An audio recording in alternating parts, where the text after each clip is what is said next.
किसी ने क्या खूब लिखा है, दिमाग को या तो आप कंट्रोल करते हैं या दिमाग आपको कंट्रोल करता है। नमस्कार दोस्तों, मैं आज आपको एक छोटी सी कहानी सुनाता हूँ, दिमाग को कंट्रोल कैसे करें।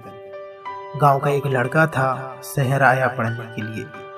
उसने शहर में किराए से एक रूम लिया और रहने लगा।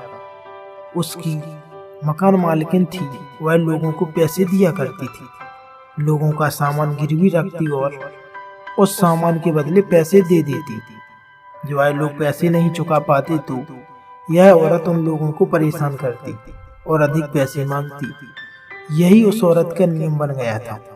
यह लड़का जब अपनी मकान मालिकिन को देखता तो उसे बहुत गुस्सा आता।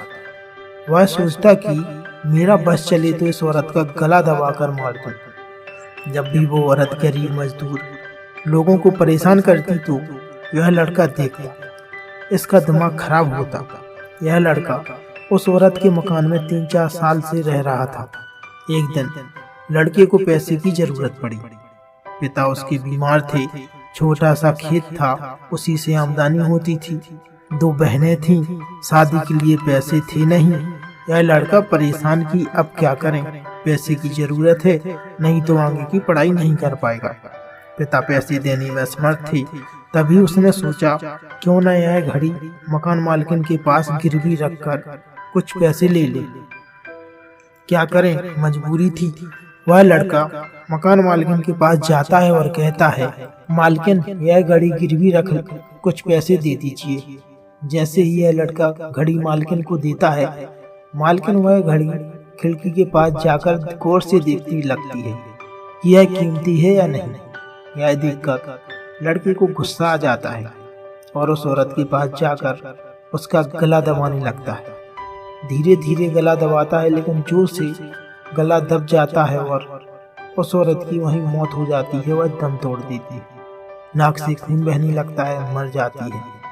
पुलिस आती है, उस लड़के को पकड़कर ले जाती है। फिर भी लड़का कहता है, मैंने गला नहीं दबाया, मैंने नहीं मारा। बात भी सही थी, गला लड़के ने नहीं दबाया था। 3-4 साल से वह लड़का मकान मालिक की हरकतें देख रहा था। तब वह सोचता था कि एक न एक दिन इसका गला दबाकर उसे मार दूंगा, और आखिर वही हुआ। वह लड़का उन विचारों से इतना ग्रसित हो गया कि 4-5 सालों में वह विचार उसके दिमाग में भरे पड़े हुए थे। और जब उसे मौका मिला तो वो समझ नहीं पाया कि उसने आखिर यह कैसे कर दिया।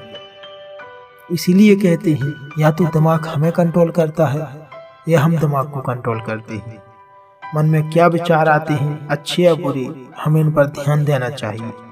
विचार से ही कर्म बनता है, और फिर वह कर्म अच्छे भी हो सकते हैं और बुरे भी हो सकते हैं। कई बार हम ऐसे काम हैं जो नहीं करना चाहते लेकिन अनजाने में कर देते हैं। वह सब विचारों का खेल है। इसीलिए विचारों को हमेशा देखते रहिए कि हमारे मन में किस प्रकार के विचार आते हैं। अगर गलत विचार आते हैं तो उन्हें रोकने का प्रयत्न कीजिए, ध्यान कीजिए, प्राणायाम कीजिए। धीरे धीरे दिमाग कंट्रोल होने लगेगा।